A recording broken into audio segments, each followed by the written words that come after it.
Hello everyone, in this video I will show you how Volumetrics can transform your artwork from this to this. I hope you'll find this video helpful for your Blender art. Now let's begin.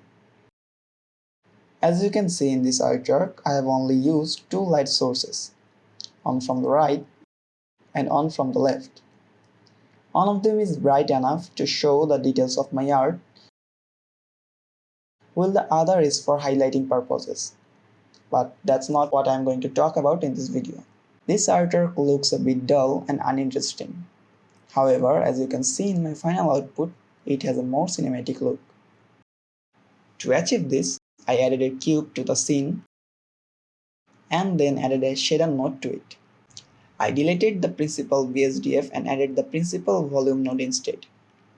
I then connected the volume to the volume socket and decreased the density until I was happy with the result.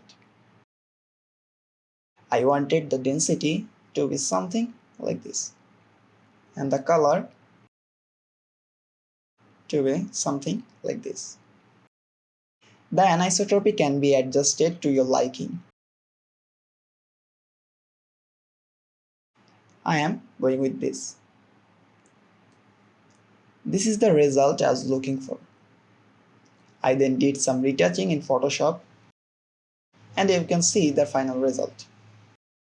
Volumetrics can make a big difference in an artwork. The location of the cube, the density, the color, and the anisotropy can all be adjusted to create different effect. The point is, if you are not happy with the way your artwork looks, you can always adjust the volumetric setting until you get the desired result. I hope you understand the process I am describing.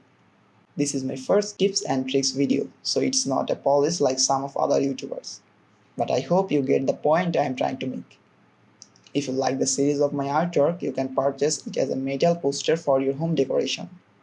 I'll put the display link in the video description. Stay tuned for more upcoming videos. Thank you for watching.